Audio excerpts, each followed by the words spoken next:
मेरे इंस्टा के फ्रेंड्स और मेरे इंस्टा के फॉलोअर्स, मैं आप सबकी दोस्त परी गरेवाल।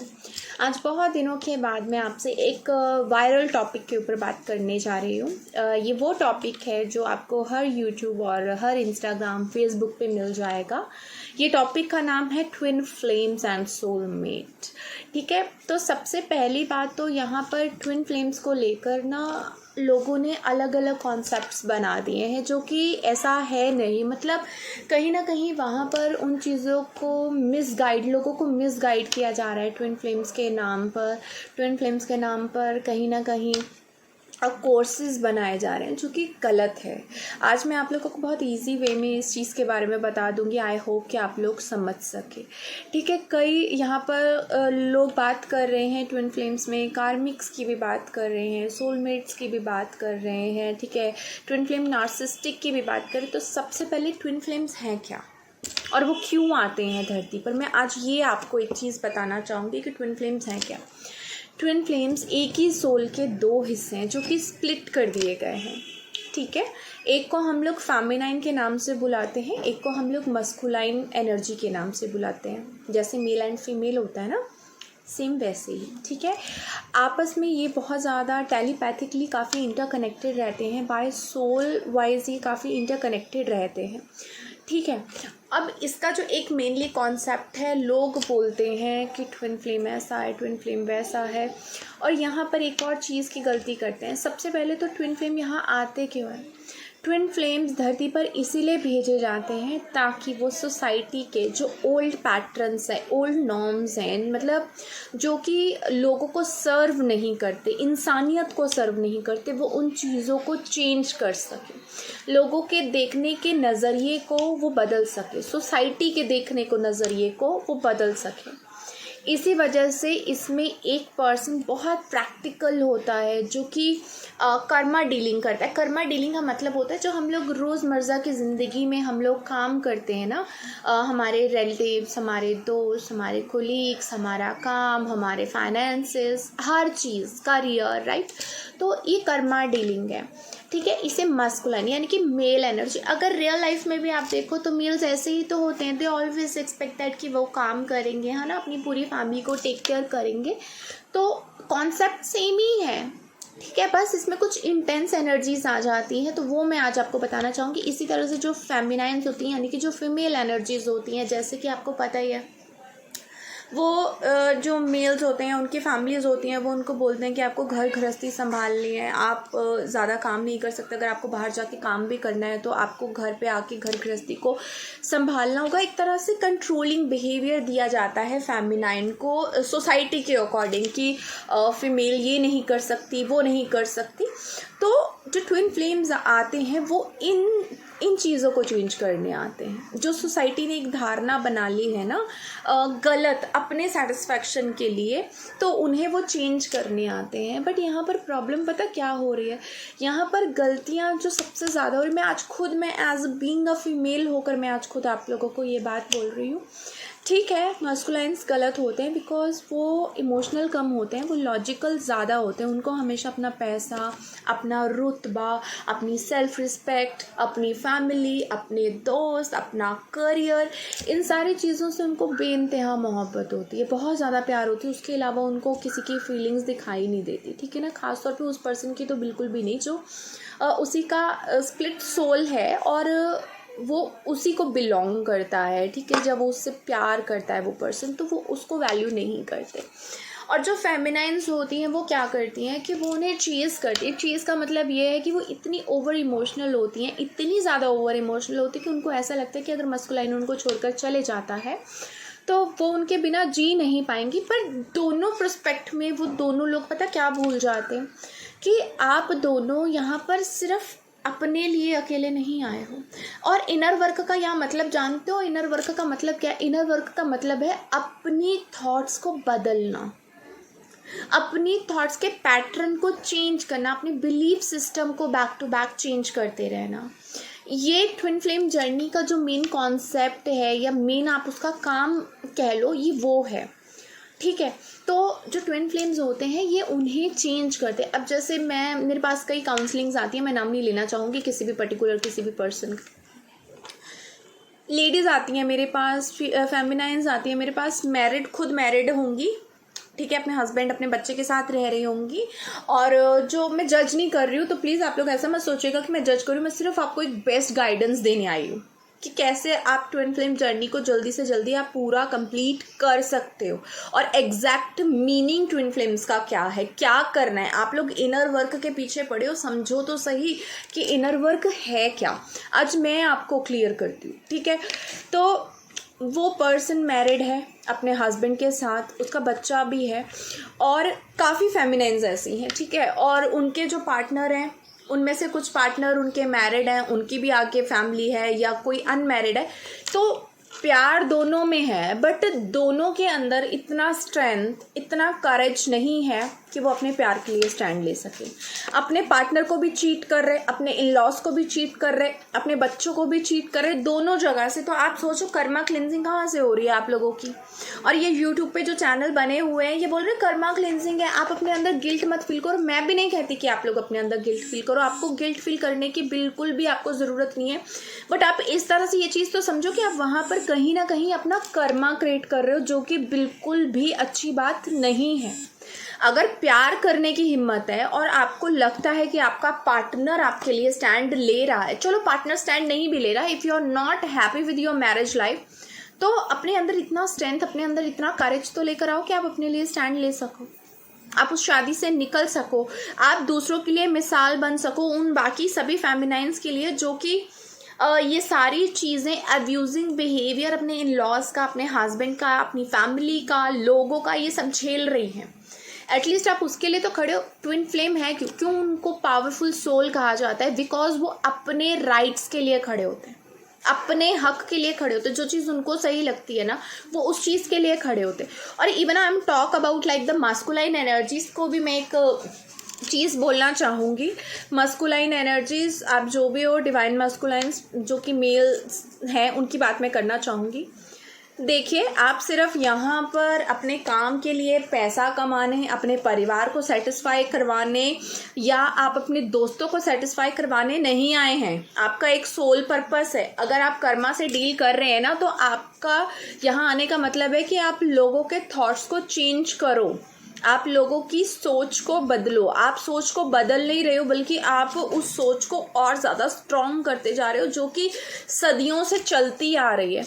और फिर बोलते हैं कि हारमोनियस रीयूनियन हो जाएगा जी, ये रीयूनियन हो जाएगा, वो रीयूनियन हो जाएगा। कुछ टाइम के बाद देखो आपका डिवाइन मस्कुलाइन फिर से ऐसे चुटकी ऐसे बजाते भागता है। कभी सोचा है आपने क्यों ऐसे भागता है? आपको खुद के अंदर क्या चेंज करना है? आपको सोसाइटी के नॉर्म्स को चेंज करना है। अपने आप के अंदर इतने गट्स लेकर आने हैं, इतना स्ट्रेंथ आपको अपने अंदर लेकर आना है कि आप अपने लिए डिसीजन ले सको, आप अपने लिए खड़े हो सको। और मेरे को तो उन लड़कियों का भी कहीं ना कहीं समझ में नहीं आता है। प्यार है 4-4 5-5 साल से आप लोग एक दूसरे को एक तरह से कह लो कि डील कर रहे हो, ठीक है। आपका मस्कुलाइन एक ही जगह पे स्टक है, फैमिली नहीं मानेंगे, रिलीजन्स नहीं मानेंगे, तो मस्कुलाइंस को भी ये चीज़ समझनी चाहिए, बेटा ये रिलीजन्स आए कहाँ से हैं, किसने पैदा किए? तुम्हारे घर वालों ने तुम्हें बता दिया और तुम रिलीजियस बन गए। रिलीजियस का मतलब रियलिटी में पता भी होता है कि what is the meaning of the religion होता क्या है। गॉड को तो आप लोग बिलीव नहीं करते हो, और बिलीव करते हो रिलीजन पे। मतलब अगर इतने ही लॉजिकल हो तो फिर लॉजिकली वे से भी तो आप लोग इन चीज़ों को समझने की कोशिश करो ना।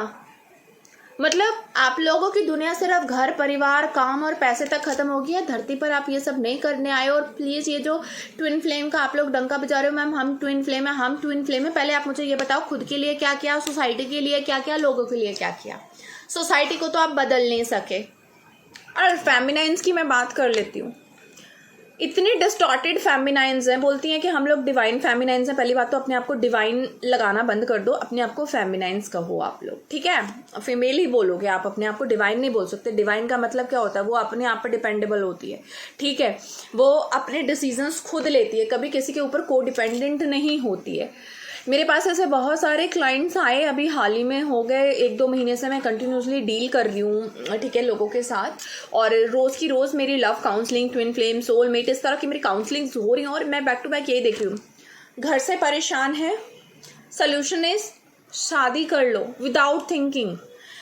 अपने ऊपर काम नहीं करना है। मतलब यहाँ एक बोझ, पहले घर वालों पे बोझ बन के बैठे, वहाँ से निकले, अब अपने पति पे बन जाओ। फिर बाद में जब पति तंग करेगा, ससुराल वाले तंग करेंगे, फाइनेंशियल इश्यूज फेस करने पड़ेंगे, तब फिर से मेरे पास आ जाओगे और आप कहोगे कि मैम अब क्या करें। क्योंकि आप लोगों को शादी के अलावा और कुछ दिखाई देता ही नहीं है। क्योंकि आप मतलब अपने आप को ट्विन फ्लेम बोलते ज़रूर हो, बट यहाँ पर एक्चुअल में आप कर रहे हैं तो सिर्फ शादी आए हो। मतलब मैं 1000 टॉप समझाने के बाद कोई मुझे बोल रहा है मैम एज हो गई है, अगर एज निकल गई तो हमें बच्चा नहीं होगा। मतलब फेमिनाइंस मुझे ये बात बोल रही है हमें बच्चा नहीं होगा। मैंने एक ही सवाल किया, आप शादी क्यों करना चाहती हैं? दे सेड दैट कि मैम हम शादी इसलिए करना चाहते हैं क्योंकि हमारे पेरेंट्स चाहते हैं। हमारे पेरेंट्स ना बहुत टेंशन में। एक बात मुझे बताओ, पेरेंट्स की एज कितनी रहेगी? आप आज शादी कर लोगे, आज के टाइम पे मेरा नहीं पता कि आज मैं जिंदा हूँ, मैं कल अगले पल जिंदा होंगी या नहीं। ठीक है, आप अपने पेरेंट्स परेशान हैं, आप उनके लिए अपने आप को पूरी जिंदगी के लिए एक ऐसी जगह पे धक्का मार रहे हो, ऐसी खाई में जाके गिर रहे हो जहां से फिर बाद में निकलना मुश्किल हो जाएगा। और जब निकलोगे ना, तुम्हारे खुद के पेरेंट्स तुम्हें सपोर्ट नहीं करेंगे। तो प्लीज़ पहले अगर अपने आप को डिवाइन फेमिनाइंस आप लोग कहला रहे हो या डिवाइन मस्कुलाइंस अपने आप को कहला रहे हो, तो अपने थॉट के पैटर्न को बदलो, अपनी सोच को बदलो। और ये सोच आपको पता कहाँ से शुरू करनी है? अपने खुद के घर परिवार से।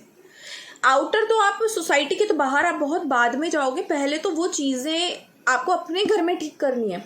अगर आपके पेरेंट्स कहीं ना कहीं रिलीजन वगैरह की इस तरह से इंटरकास्ट के अकॉर्डिंग अगर वो प्रॉब्लम देते हैं, नहीं चीज़ों को समझते हैं, तो सबसे पहले तो वहाँ समझाना शुरू करो, अपने लिए तो स्टैंड लेना शुरू करो। अपने अंदर इतना करेज, अपने अंदर इतना गट्स तो लेकर आओ कि आप सही को सही और गलत को गलत तो बोल सको। एटलीस्ट इतने गट्स तो आपके अंदर होने चाहिए ना कि आप सही को सही और गलत को गलत बोल सको। और डिवाइन मस्कुलाइंस एक बात आप समझ लो, जब तक हाथ पैर आप लोगों के सलामत है ना, काम और करियर भी आपका तब तक ही है। अमृत नहीं पी कर आए हैं आप लोग, ये बात समझ लो। पूरी जिंदगी आपके घर परिवार वाले भी अमृत पीकर नहीं आए, पूरी जिंदगी वो भी आपके सिर पे नहीं बैठे रहेंगे। ठीक है, और मैं उन सभी मदर से और उन फादर से, उन फैमिली वालों से मैं रिक्वेस्ट करना चाह रही हूँ हाथ जोड़ के, अगर आप लोग मेरी ये वीडियो देख रहे हो, देखो लव मैरिज करना, अरेंज मैरिज करना मैं बुरा नहीं बोल रही, पर जिस इंसान ने पूरी ज़िंदगी एक इंसान के साथ एक ही रूम में रहना है, पूरी ज़िंदगी शेयर करनी है, उनको राइट्स है उनका लाइफ पार्टनर चूज़ करने का। क्योंकि रहना एंड ऑफ द डे आपके जाने के बाद भी रहना उसने ही है, आपने नहीं रहना है। तो आप लोग हमेशा अपनी मर्जी अपने बच्चों पर इन चीज़ों को लेकर आप लोग क्यों थोप रहे हो? मुझे ये चीज़ समझ ही नहीं आ रही है। प्लीज़ आप लोग ऐसा मत करिए, अपने बच्चों की ज़िंदगी अपने हाथों से मत करिए। आपको पता भी है कि लाइक डिवाइन मस्कुलाइंस अपने घर परिवार के लिए, सोसाइटी के लिए जो सेक्रीफाइस करते हैं वो अंदर ही अंदर घुटते हैं, किसी को बता नहीं पाते। सबसे पहले तो मैं सभी मस्कुलाइंस को बोलना चाहूँगी, देखिए पहले तो अपनी संगति अच्छी रखिए जो कि आपको राइट गाइडेंस दे सके। दूसरी चीज़ कि अपने दिल की बात आप जाकर करिए, बाहर जाकर करिए। ठीक है, खासतौर पे जिस पे आप ट्रस्ट कर सकते हो या आपको पता है कि कोई आपको राइट गाइडेंस देगा, आप उनसे जाकर वो बात करिए। उसके अलावा आप, ठीक है, करियर अपनी जगह है, लव लाइफ अपनी जगह। एक बात आप सोचो, लव एक बार आपकी ज़िंदगी से एक ट्रू पार्टनर चले गया ना, ज़िंदगी में वो वापस नहीं आने वाला। करियर तो आपको कभी भी मिल जाएगा आज, क्योंकि आपकी जॉब की भी गारंटी नहीं। आप जहाँ पे मान लो कोई जॉब कर रहे हो, कोई बिजनेस कर रहे हो, आज अच्छा चल रहा है, कल एकदम से लॉस में चले गए, जॉब छूट गई, तो कोई और जॉब मिल जाएगी। पर अगर आपका खुद का लाइफ पार्टनर आपको छोड़कर चले गया, आफ्टर आपके पेरेंट्स के बाद, आप सोचो आपकी खुद की ज़िंदगी क्या होगी। आप वो बोझ ढोगे जो आपके घर वालों ने ज़बरदस्ती आपके कंधे पे लाद दिया है, अब वो बोझ ढोने वाले हो। और जो ट्विन फ्लेम्स हैं वो क्यों आते हैं? वो इसी चीज़ को दूर करने आते हैं, इसी चीज़ को समझाने आते हैं, जो कि सोसाइटी ने चीज़ों को गलत बना दिया है। मैं ये नहीं बोलती कि सारी चीज़ें सोसाइटी में गलत हैं, सारी चीज़ें नहीं हैं, बट कुछ चीज़ों को उन्होंने बिल्कुल गलत बना दिया है। उन चीज़ों को आप समझो, और लड़कियों, मैं आप लोगों को वही बोलना चाहूँगी, प्लीज़ अगर घर वालों से परेशान हो तो शादी का डिसीज़न कभी मत लेना। अपने बॉयफ्रेंड से, अपने ट्विन से परेशान हो, शादी का डिसीज़न मत लेना। एज हो गई है तो शादी का डिसीज़न मत लेना। शादी का डिसीज़न आप तब लेना जब आपका दिल अंदर से आपको गवारा करे, जब आपका दिल आपको अंदर से बोले कि this is the right time, ये सही वक्त है शादी करने का, तब आप प्लीज़ ये डिसीज़न लेना, अदरवाइज़ बिल्कुल नहीं। और डिवाइन मस्कुलाइंस, थोड़ा सा ना अपने ख्यालों से निकलिए, थोड़ा सा अपने प्रैक्टिकल और लॉजिकली माइंड से आप लोग बाहर आइए और रियलिटी को देखने की कोशिश करिए। आपकी मदर ने, आपके फादर ने भी अपनी ज़िंदगी को अपने हिसाब से जिया है, ठीक है, वो भी सारी ज़िंदगी एक साथ रहे हैं। आप सोचो अगर आपके फादर ने आपकी मदर को वैसे ट्रीट किया होता जैसे कि आप लोग अपनी फेमिनाइंस को ट्रीट करते हो, तो शायद आज आप लोग पैदा नहीं हुए होते। मैं सभी मास्कुलाइंस की बात कर रही हूँ, मेरी बातें आज बहुत बुरी लगने वाली हैं। आप खुद समझ के देखो, अगर आपके फादर ने आपकी मदर को ऐसे ही ट्रीट किया होता, मर्जी होती बात करता, मर्जी होती कभी भी छोड़ के चले जाता, मर्जी होती साल बाद, 2 साल बाद, 3 साल बाद वापस आ जाता, तो आज शायद जो आपकी मदर है वो आपकी मदर भी नहीं होती। तो एक रिश्ते को वैल्यू करना सीखो। क्यों ईश्वर मतलब हस्बैंड वाइफ को क्यों कहता है कि ये आपका लाइफ पार्टनर? लाइफ पार्टनर का मतलब क्यों माँ बाप को नहीं बोला जाता कि ये आपके लाइफ पार्टनर है, ये आपके लाइफ टाइम के लिए आपके मॉम डैड है? क्यों नहीं बोला जाता? कभी समझना, कभी सोचने की कोशिश करना। जिन फैमिली नॉर्म्स की वजह से, अपनी मदर की वजह से, अपने फादर की वजह से आप लोग अपनी लव लाइफ को छोड़ देते हो, आप अपने पार्टनर को कहीं ना कहीं छोड़ देते हो। आप मुझे एक चीज़ बताओ कि क्यों ऐसा करते हो? क्या आपकी माँ या आपके पापा आपकी वजह से अपने पार्टनर को छोड़ देंगे? मुझे एक चीज़ बताइए, नहीं ना, नहीं करेंगे ना वो ऐसा। ये चीज़ कहीं ना बहुत ज़्यादा गलत है जो कि आप लोग कर रहे हो। मत करो। थोड़ा सा अपने माइंड को ना, थोड़ा अपने अंदर ना इमोशंस और प्रैक्टिकल माइंड दोनों चीज़ों को आप कहीं ना कहीं बैलेंस करके चलो, तो जाकर आपके लिए सही चीज़ें रहेंगी। अदरवाइज़ तो आप लोगों को ना बहुत ज़्यादा डियर मुश्किल होने वाली है। और सभी फेमिनाइंस, प्लीज़ फालतू के एक्सक्यूजेस देने अपने आप को बंद कर दो, ठीक है? और शादी के चक्कर में तभी पड़ो जब कोई इंसान आपको वैल्यू करता हो, चाहे वो आपका डिवाइन मस्कुलाइन क्यों ना। अगर आपका डिवाइन मस्कुलाइन किसी और से मैरिड है और आप किसी और से मैरिड हो, तो पहले तो अपने अपने पार्टनर से अगर प्यार है ना, तो ये नहीं है कि तुम अलग रह रहे हो, मैं अलग पार्टनर से रह रही हूँ, भाई ये प्यार नहीं है। ऑनेस्टली मैं बोलूँ, ये कैसा प्यार है? आप तो अपने पार्टनरों को भी धोखा दे रहे हो। अगर आप आपस में प्यार कर रहे हो तो आप लोग अपने पार्टनर से क्या कर रहे हो, खुद के पार्टनरों से क्या कर रहे हो? मुझे एक चीज़ बता दो। तो इस चीज़ को आप लोग समझो, बहुत लॉजिकल प्रैक्टिकल कर्मास ये सब कर रहे हो ना, तो थोड़ा तो अपना दिमाग लगाओ कि आप लोग कर क्या रहे हो। अगर आप लोगों को ट्विन फ्लेम के रिगार्डिंग, सोलमेट के रिगार्डिंग, आपको किसी भी करियर के रिगार्डिंग, लव लाइफ के रिगार्डिंग, मैरिज के रिगार्डिंग, टैरो के रिगार्डिंग, जो भी आपको अपना काउंसलिंग मुझसे करवाना है, आप लोग मुझसे काउंसलिंग अपना करवा सकते हो, ठीक है? मेरी बुकिंग पेड है, रीडिंग्स पेड होती हैं, काउंसलिंग पेड होती है, तो आप लोग मुझे डायरेक्ट मैसेज पर कांटेक्ट कर सकते हैं। तो आज के लिए इतना ही मैं आप लोगों को कहूँगी कि प्लीज़ ट्विन फ्लेम का कॉन्सेप्ट जो है वो ये है कि वो सोसाइटी के बिलीफ सिस्टम्स को चेंज करने आते हैं। वो चेंज तभी होंगे जब वो अपने पैटर्न को चेंज करेंगे, अपने अंदर उतनी हिम्मत लेकर आएंगे। अगर इसी तरह से आप लोग फेयर की एनर्जी से डील करते रहे, लस्ट की एनर्जी से डील करते रहे, मेटेरियलिस्टिक एनर्जी से डील करते रहे, तो आप लोग ना तो खुद चेंज होगे, ना आप सोसाइटी को कभी चेंज कर पाओगे, ना उनके थिंकिंग पैटर्न को आप लोग चेंज कर पाओगे। तो आज के लिए इतना ही। सो मेरी तरफ से God bless you and love you all. Bye.